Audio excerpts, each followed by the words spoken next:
صبح صبح کا وقت تھا، فضا میں ہلکی ہلکی خشکی تھی۔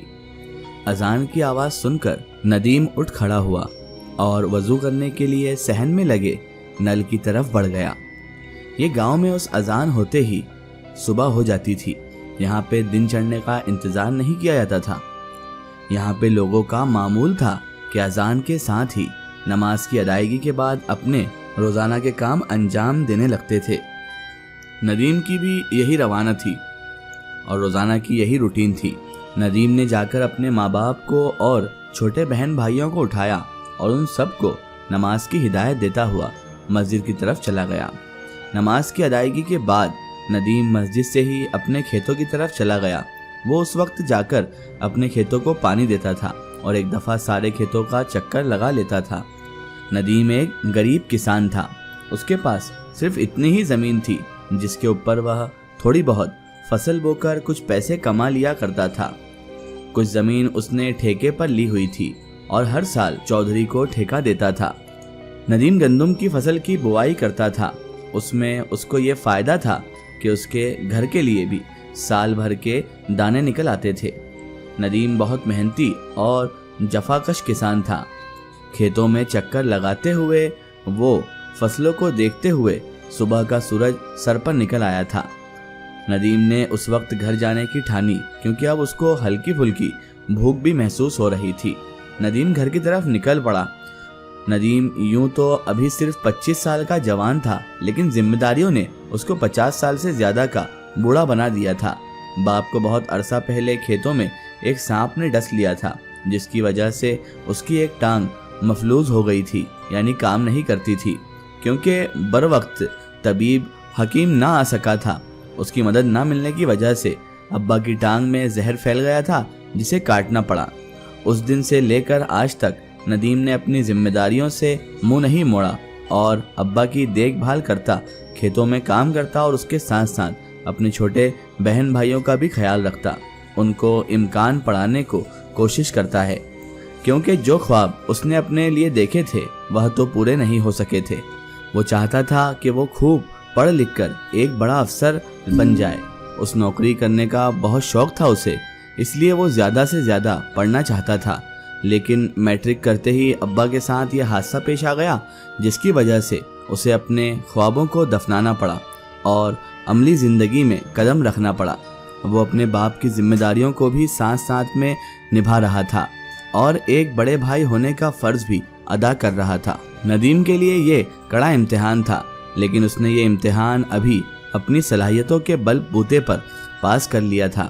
آہستہ آہستہ ندیم کو کھیتوں کا تجربہ ہوتا گیا اور اس کی فصل اچھی ہونے لگی۔ اس کے گھر کا خرچہ نکلنے لگا اور باپ کو بیماری کا علاج بھی وہ اچھی طرح سے دینے لگا۔ اس نے چودھریوں سے بھی زمین ٹھیکہ پر لے لی۔ ہر سال وہ ان کا ٹھیکہ ادا کرتا اور جو بچت ہوتی اسے وہ اگلے سال کے لیے کھیتوں کے استعمال کے لیے رکھ لیتا۔ ندیم بہت محنت اور لگن سے کام کرتا اور بڑے طریقے سے پیسے اپنے پاس انداز کرتا۔ اس کی ماں بھی اس کی محنتوں کی قدر کرتی تھی۔ اسے معلوم تھا کہ ندیم نے اپنی جان ماری اور پورے پریوار کے لیے اپنے خوابوں کو چکنا چور کر دیا۔ اسے ہر وقت اس کی فکر رہتی تھی۔ اب وہ اس کی شادی اپنی بھانجی سے کرنا چاہتی تھی، لیکن ندیم اس بات کے لیے تیار نہیں تھا۔ وہ کہتا تھا کہ پہلے وہ اپنا گھر پکا کروا لے گا، اس کے بعد ہی وہ شادی کی ذمہ داریوں کی طرف آئے گا، کیونکہ ابھی اس کے اوپر بہت ساری اور ذمہ داریاں بھی ہیں جن سے وہ منہ نہیں موڑ سکتا۔ اس کی ماں یہ سب باتیں سمجھتی تھی، لیکن اسے اس چیز کا بھی احساس تھا کہ ندیم کی عمر نکلتی جا رہی ہے۔ جس عمر میں اس کے باپ کے 3 بچے تھے، ندیم اس عمر میں ابھی اکیلا ہی گھوم پھر رہا تھا۔ وہ چاہتی تھی کہ اس کا گھر بھی بس جائے تاکہ وہ اس کی زندگی میں بھی خوشیاں اس کے گھر میں جھولتی پھریں، لیکن ندیم ابھی اس بات کے لیے تیار نہیں تھا، اسی لیے سہولت سے ماں کو منع کر دیا تھا۔ گھر آ کر ندیم نے کھانا وغیرہ کھایا اور کچھ دیر آرام کے لیے لیٹ گیا۔ یہ اس کا روزانہ کا معمول تھا۔ اس کے بعد وہ دوپہر کو کھیتوں میں جاتا اور پھر مغرب کے بعد ہی واپس آتا تھا۔ سارا دن وہ کھیتوں میں لگا رہتا تھا۔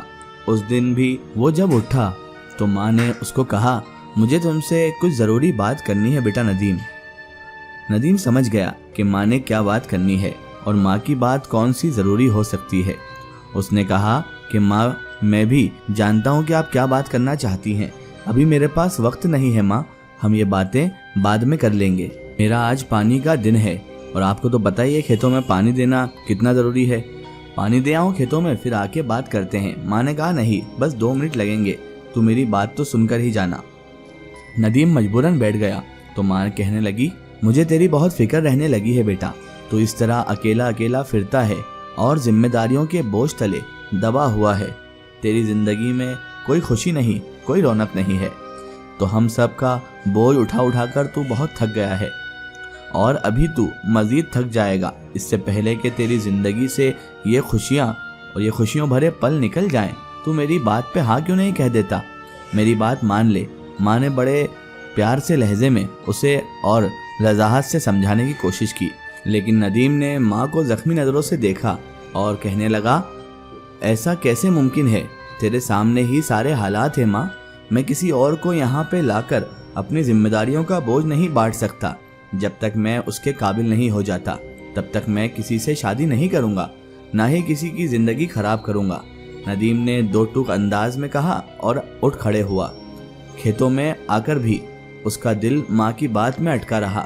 اسے لگا جیسے اس نے ماں کے ساتھ گستاخی کی ہے، یا ماں کے ساتھ غصے سے بول کر اس نے ماں کی بے ادبی کی ہے۔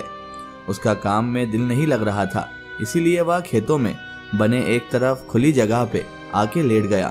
یہاں پہ آرام کرنے کے لیے ایک چارپائی بھی رکھی ہوئی تھی۔ اکثر ندیم کام کر کے تھک جاتا تو یہاں پر ہی آ کے کچھ دیر کے لیے آرام کرنے کے لیے لیٹ جایا کرتا تھا۔ ابھی بھی وہ یہیں پہ آ کے چارپائی پہ لیٹ گیا۔ وہ ماں کی باتوں کا سوچنے لگا۔ اسے پتا تھا کہ ماں اپنی جگہ پہ بالکل ٹھیک ہے، لیکن وہ بھی کیا کرتا؟ وہ ابھی اس پوزیشن میں نہیں تھا کہ اتنی بڑی ذمہ داری اٹھا سکے، اس لیے وہ مسلسل ماں کو انکار کر رہا تھا۔ ندیم سوچتا ہوا لیٹا ہوا تھا کہ اچانک اس کو محسوس ہوا جیسے کہ چارپائی کے نیچے سے کوئی چیز گزری ہے۔ ندیم ایک دم چونک کر اٹھ بیٹھا۔ وہ چارپائی کے نیچے دیکھنے لگا، لیکن اس کو چارپائی کے نیچے کچھ بھی نظر نہیں آیا۔ وہ سوچنے لگا کہ شاید یہ اس کا وہم تھا، اسی لیے وہ دوبارہ لیٹ گیا۔ اس کے لیٹتے ہی اس کو اپنی چارپائی کے اوپر کچھ محسوس ہوا، تو اس نے ہاتھ سے پکڑ کر ایک دم پیر کی طرف پھینکا تو دیکھا وہ ایک بڑا سا سانپ تھا۔ ندیم کے زور سے نیچے سے پھینکنے کی وجہ سے اس سانپ کو چوٹ لگ گئی۔ وہ سانپ اپنا فن پھیلا کر کھڑا ہو گیا۔ ندیم بھی اب اس سانپ کو دیکھنے لگا، کیونکہ آج سے پہلے ایسا کبھی نہیں ہوا تھا کہ اس کو کھیتوں میں اس کے آس پاس کبھی سانپ ملا ہو۔ پہلی بار ہوا تھا۔ ندیم کا دھیان بڑھ گیا تھا۔ وہ اٹھ کھڑا ہوا۔ اسے اٹھتا دیکھ کر سانپ نے اس کی طرف بڑھنا چاہا، لیکن ندیم تیزی سے کھیتوں کے دوسری طرف نکل گیا اور وہ سانپ ندیم کو دور تک جاتا ہوا دیکھتا رہا۔ اس کا ایک سٹوری ہم دیکھیں گے اس کے اگلے پارٹ میں۔